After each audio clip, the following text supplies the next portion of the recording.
Hello students, અત્યાર સુધીની ચર્ચામાં આપણે જોયું કે ગૂંચળા કે બંધ પરિપથ સાથે સંકળાયેલ ચુંબકીય ફ્લક્સમાં ફેરફાર થવાથી તેમાં પ્રેરિત ઈએમએફ ઉત્પન્ન થાય છે, જેને કારણે ગૂંચળામાં પ્રેરિત પ્રવાહ વહે છે.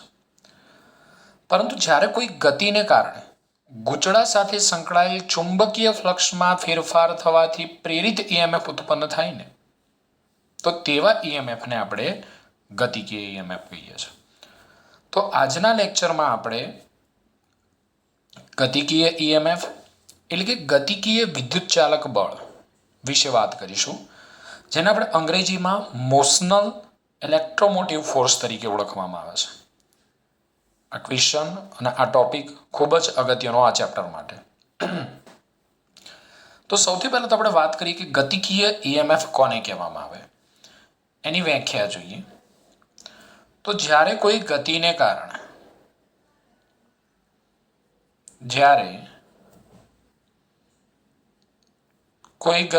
કારણે ગૂંચળા કે બંધ પરિપથ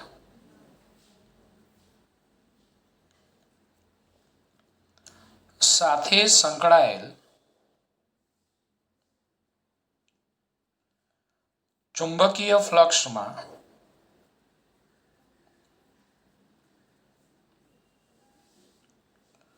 ફેરફાર થવાથી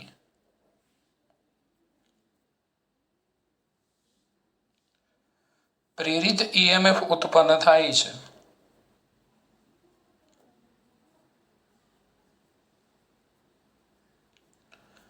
તેને આપણે ગતિકીય ઈએમએફ કહીએ છીએ.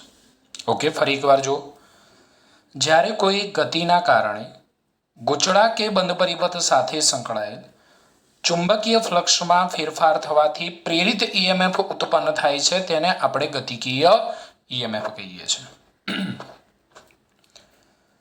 ચલો, હવે આપણે ગતિકીય ઈએમએફનું સૂત્ર મેળવવું છે. તો આપણે એક સમાન ચુંબકીય ક્ષેત્ર લઈ લઈએ. ધારો કે આ ચુંબકીય ક્ષેત્ર પુસ્તકના પાનાને લંબ અંદર જતી દિશામાં છે.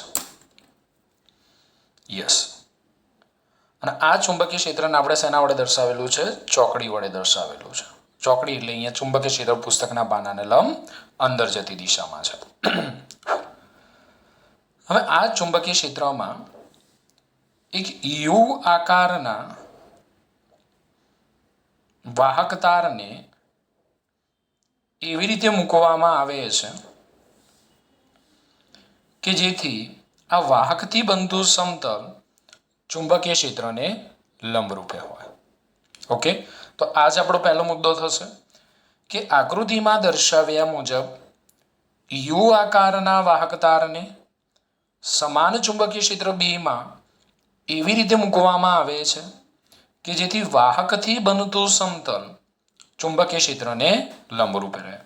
તો મુદ્દો લખી નાખો છો, યાદ રાખજો. આકૃતિમાં દર્શાવ્યા મુજબ આ યુ આકારના વાહક તારને સમાન ચુંબકીય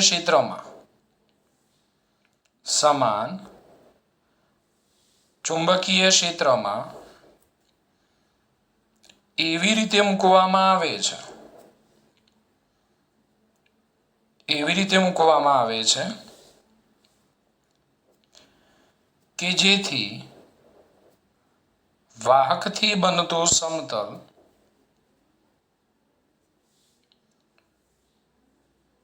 ચુંબકીય ક્ષેત્રને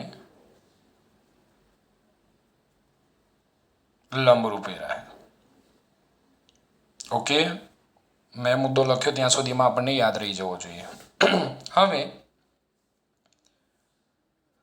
આપણે અહીંયા કીધું કે અહીં ચુંબકીય ક્ષેત્ર કઈ દિશામાં છે? તો અહીં ચુંબકીય ક્ષેત્ર પુસ્તકના પાનાની અંદર જતી દિશામાં છે, જેને આપણે ચોકડી વડે દર્શાવેલ છે. હવે આપણે એક સળિયો લઈએ છીએ ધારો કે આ વાહકની બે ભુજાઓ પર એક વાહક સળિયાને v જેટલા અચળ વેગથી જમણી બાજુ ગતિ કરાવવામાં આવે છે. ચોપડીમાં ડાબી બાજુ આપેલી છે, આપણે જમણી બાજુ લીધી છે, કોઈ ફરક પડતો નથી. ઓકે, ધારો કે એક વાહક સળિયાને આ વાહકની બે ભુજાઓ પર v જેટલા અચળ વેગથી જમણી બાજુ સરકાવવામાં આવે છે. એટલે આ વાહકની ભુજાઓ છે, આ બે ભુજાઓ પર એક સળિયાને એવી રીતે ગોઠવવામાં આવે કે આ સળિયાને આપણે વાહકની ભુજાઓ પર સરળતાથી સરકાવી શકીએ. ઓકે, તો આના પર આધારિત મુદ્દો લખી નાખીએ. ધારો કે વાહકની બે ભુજાઓ પર એક વાહક સળિયાને v જેટલા વેગથી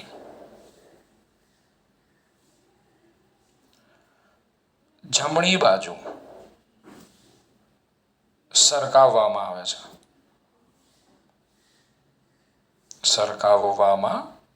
છે.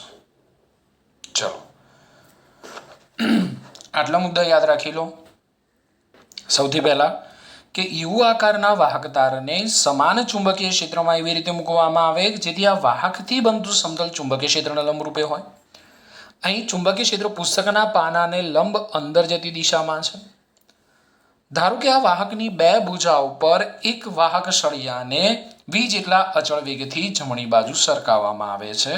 એટલે આ આપણું વાહક છે અને આ આપણો સળિયો છે. આપણે ધારી લઈએ કે ધારો કે યુ, ઓકે, આપણે અહીંયા સળિયાના નામ આપી દઈએ કારણ કે આખી થિયરીમાં સળિયો છે. એક વાહક સળિયા PQ ને કરી નાખીએ આપણે. વાહક સળિયા PQ ને v જેટલા અચળ વેગથી, અહીં એક શબ્દ લખવાનો રહી ગયો કે v જેટલા અચળ વેગથી જમણી બાજુ સરકાવવામાં આવે છે. ઓકે, આને આપણે PQ, આને હું કહી દઉં RS. ધારો કે આ વાહકની જે બે ભુજાઓ છે એ બે ભુજાઓ વચ્ચેનું લંબ અંતર L છે. યસ, અને આપણે એવું ધારી લઈએ કે SP is equal two RQ is equal two x છે. એટલે આ જે છે ને એ x છે. આ વાહકની બે ભુજાઓ વચ્ચેનું લંબ અંતર કેટલું? તો વાહકની બે ભુજાઓ વચ્ચેનું લંબ અંતર એ L છે. તો હું સિમ્પલ લખી નાખું કે આકૃતિ પરથી PQ is equal two SR is equal two L. અહીં આપણે એવું પણ કહી શકીએ કે સળિયા PQ ની લંબાઈ કેટલી છે? L છે. અથવા બીજી રીતે પણ કહી શકીએ કે વાહકની બે ભુજાઓ વચ્ચેનું લંબ અંતર કેટલું છે? L છે. અને SP is equal two RQ is equal two કેટલા છે? x છે. હવે અહીંયા તમે જોઈ શકો કે સળિયાની લંબાઈ જે છે એ સળિયાની લંબાઈ સળિયાના વેગને લંબરૂપે છે અને સળિયાની લંબાઈ ચુંબકીય ક્ષેત્રને પણ લંબરૂપે છે. એટલે હું અહીંયા તમને કહી શકું, આપણે મુદ્દો નથી લખવું કે સળિયાનો વેગ v એ સળિયાની લંબાઈને લંબરૂપે છે અને ચુંબકીય ક્ષેત્ર b ને પણ લંબરૂપે છે. સળિયાનો જે વેગ v છે એ સળિયાની લંબાઈ L ને લંબરૂપે છે અને ચુંબકીય ક્ષેત્ર b ને લંબરૂપે છે. હવે આ સળિયો જેમ જેમ ગતિ કરે છે, વાહક સળિયો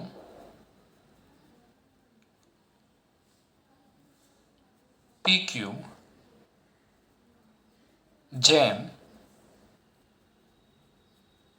ગતિ કરે છે તેમ શું થાય છે સમજો. આપણે ધારી લઈએ કે t બરાબર 0 સમયે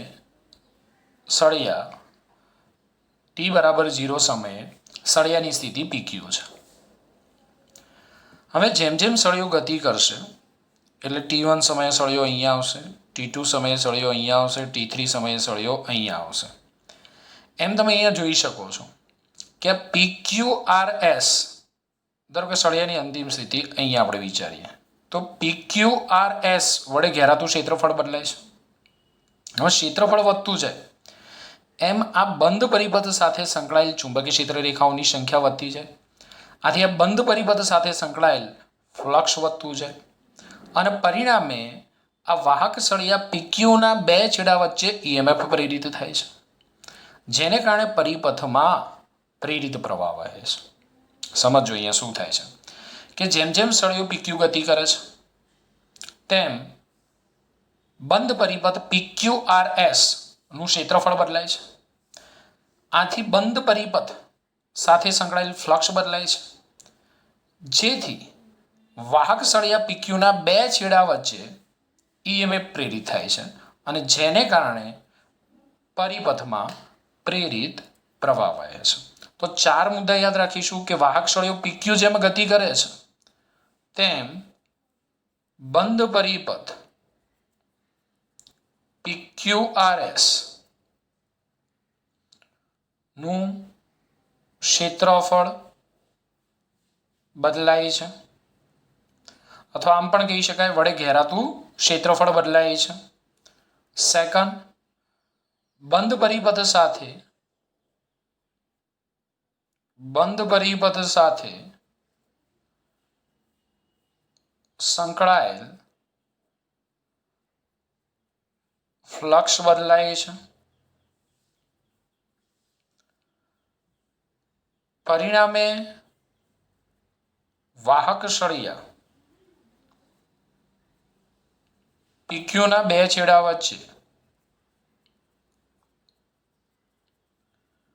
EMF પ્રેરિત થાય છે,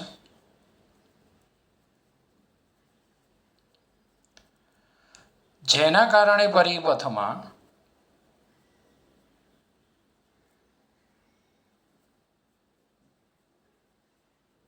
પ્રેરિત પ્રવાહ વહે છે. ઓકે, તો આટલા થિયરિટિકલ મુદ્દા છે જે આપણે આ થિયરીની અંદર યાદ રાખવાના છે. તો સૌથી પહેલા ગતિકીય EMF કોને કહેવાય? તો જ્યારે કોઈ ગતિને કારણે ગૂંચળા કે બંધ પરિપથ સાથે સંકળાયેલ ચુંબકીય ફ્લક્સમાં ફેરફાર થવાથી પ્રેરિત EMF ઉત્પન્ન થાય છે તેને આપણે ગતિકીય EMF કહીએ છીએ. હવે એકદમ સિમ્પલ મુદ્દા છે, બધા જ મુદ્દા આપણે આકૃતિ પરથી લખીશું કે યુ આકારના વાહક તારને સમાન ચુંબકીય ક્ષેત્રમાં એવી રીતે મૂકવામાં આવે કે જેથી વાહકથી બનતું સમતલ ચુંબકીય ક્ષેત્રને લંબરૂપે હોય. અહીં ચુંબકીય ક્ષેત્ર પુસ્તકના પાનાને લંબ અંદર જતી દિશામાં છે. વાહકની બે ભુજાઓ પર સળિયા PQને V જેટલા અચળ વેગથી ગતિ કરાવવામાં આવે છે. ધારો કે સળિયાની લંબાઈ L અથવા વાહકની બે ભુજાઓ વચ્ચેનું લંબાંતર L છે, માટે આપણે કહી શકીએ કે PQ SR L. એ જ પ્રમાણે SP RQ X. હવે વાહક સળિયો PQ જેમ ગતિ કરે છે તેમ PQRS વડે ઘેરાતું ક્ષેત્રફળ બદલાય છે. ક્ષેત્રફળ બદલાય છે એટલે ફ્લક્સ બદલાય છે. ફ્લક્સ બદલાય છે એટલે સળિયાના બે છેડા વચ્ચે EMF પ્રેરિત થાય છે, જેને કારણે પરિપથમાં પ્રેરિત પ્રવાહ વહે છે. તો ચાર સ્ટેપ યાદ રહેવા જોઈએ: ક્ષેત્રફળ, ફ્લક્સ, EMF અને પ્રેરિત પ્રવાહ.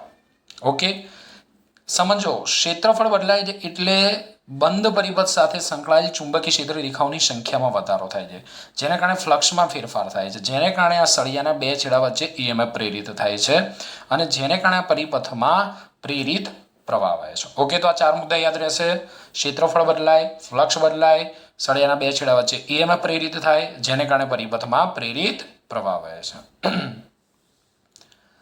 ધારો કે T સમયે સળિયાની સ્થિતિ PQ છે. ધારો કે T સમયે સળિયાની સ્થિતિ PQ છે. તો આ સ્થિતિમાં બંધ પરિપથ PQRS સાથે સંકળાયેલ ફ્લક્સ, તો phi ઇઝ ઇક્વલ ટુ આપણી જોડે સૂત્ર છે સદિશ B ડોટ A સદિશ phi is equal to BA cos theta. હવે ધારો કે ટી સમય સળિયાની સ્થિતિ PQ અને આ સ્થિતિમાં PQRS સાથે સંકળાયેલ flux phi is equal to B સદિશ ડોટ A સદિશ. તો આ જે બંધ પરિપથ છે PQRS એનો ક્ષેત્રફળ સદિશ મેં પુસ્તકના પાનાને લંબ અંદર જતી દિશામાં વિચારેલો છે. તો B સદિશ સમાંતર A સદિશ માટે થીટા કેટલો થશે? માટે થીટા 0 થશે.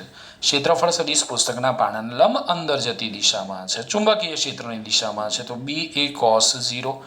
cos 0 કેટલા થશે? તો cos 0 1 થશે. તો phi is equal to કેટલા મળ્યા? BA. પણ બંધ પરિપથ PQRS નું ક્ષેત્રફળ શું થાય? તો ક્ષેત્રફળ એટલે લંબાઈ ગુણ્યા પહોળાઈ. તો લંબાઈ L, પહોળાઈ x, Lx. તો phi is equal to BLx થશે. હવે ફેરાડેના નિયમ પરથી પ્રેરિત EMF, ફેરાડેના નિયમ પરથી પ્રેરિત EMF આપણે કીધું અહીંયા કે ફ્લક્સ બદલાય છે જેને કારણે સળિયાના બે છેડા વચ્ચે EMF પ્રેરિત થાય છે. તો એ પ્રેરિત EMF E is equal to આપણે લખી શકીએ d phi by minus d phi by dt. ચલો E is equal to minus d by dt. ફાઈની જગ્યાએ હું મૂકી દઉં BLx. ચુંબકીય ક્ષેત્ર B નું મૂલ્ય કેવું? અચળ. સળિયાની લંબાઈ કેવી? અચળ. તો એને આપણે લઈ લઈએ 12 minus BL dx by dt. અહીંયા સમય સાથે એક્સમાં ફેરફાર થાય છે અને સમય સાથે અંતરમાં અથવા એક્સમાં થતો ફેરફાર કોના જેટલો હોય છે? તો અહીંયા સમય સાથે સ્થાનમાં થતો ફેરફાર એ સળિયાના વેગ જેટલો હોય છે. સ્થાનમાં થતા ફેરફારનો સમય દર dx બાય dt એટલે આપણે એને કહી શકીએ સ્થાનમાં થતા ફેરફારનો સમય દર સળિયાના વેગ જેટલો હોય છે. તો dx બાય dt ની જગ્યાએ આપણે લખી શકીએ v. તો E is equal to minus BVL. dx by dt ની જગ્યાએ v, E is equal to minus BVL. અને અહીંયા ઋણ નિશાની એ લેન્ઝના નિયમની હાજરી સૂચવે છે. ખાસ ધ્યાન આપજો, ઋણ નિશાની એ લેન્ઝના નિયમની હાજરી સૂચવે છે. હું લખી નાખું અહીંયા કે ઋણ નિશાની લેન્ઝના નિયમની હાજરી સૂચવે છે. જો ધ્યાન આપો. ચલો આગળના થિયરિકલ મુદ્દા ક્લિયર છે. આપણે ટી સમય સળિયાની સ્થિતિ ધારો કે PQ છે. આ સ્થિતિમાં બંધ પરિપથ PQRS સાથે સંકળાયેલ flux phi is equal to B સદિશ ડોટ A સદિશ. મૂલ્ય લઈએ phi is equal to BA cos theta. ક્ષેત્રફળ સદિશ પુસ્તકના પાના લંબ અંદર જતી દિશામાં આપણે વિચાર્યું, બહાર પણ વિચારી શકીએ. તો 180 થશે. તો અહીંયા પ્લસ મળે. હવે અહીંયા B સમાંતર A, theta 0, cos 0 1, phi is equal to BA. બંધ પરિપથ PQRS નું ક્ષેત્રફળ A બરાબર લંબાઈ ગુણ્યા પહોળાઈ Lx. એની જગ્યાએ Lx મૂકી દઉં. phi is equal to BLx. જેમ ફ્લક્સમાં ફેરફાર થાય છે, ફ્લક્સમાં ફેરફાર થાય જેને પરિણામે પ્રેરિત EMF ઉત્પન્ન થાય. તો ફેરાડેના નિયમ અનુસાર પ્રેરિત EMF E is equal to minus d phi by dt. ફાઈવની જગ્યાએ હું મૂકી દઉં BLx. B અને L નું મૂલ્ય અચળ છે અને આપણે વિકલનની બહાર લઈ લઈએ minus BL dx by dt. જ્યાં dx બાય dt સ્થાનમાં થતા ફેરફારનો સમય દર સળિયાના વેગ જેટલો હોય છે. એટલે dx બાય dt બરાબર મેં સળિયાનો વેગ લઈ લીધો. E is equal to minus BVL. અને ઋણ નિશાની લેન્ઝના નિયમની હાજરી સૂચવે છે. અને લેન્ઝનો નિયમ શું હતો કે બંધ પરિપથમાં ઉદ્ભવતા પ્રેરિત EMF ને કારણે રચાતો પ્રવાહ એવી દિશામાં હશે. બંધ પરિપથમાં ઉદ્ભવતા પ્રેરિત EMF ને કારણે રચાતો પ્રવાહ એવી દિશામાં હશે કે તેને કે તે તેને ઉત્પન્ન કરનારા ચુંબકીય ફ્લક્સનો વિરોધ. આમ આપણે અહીં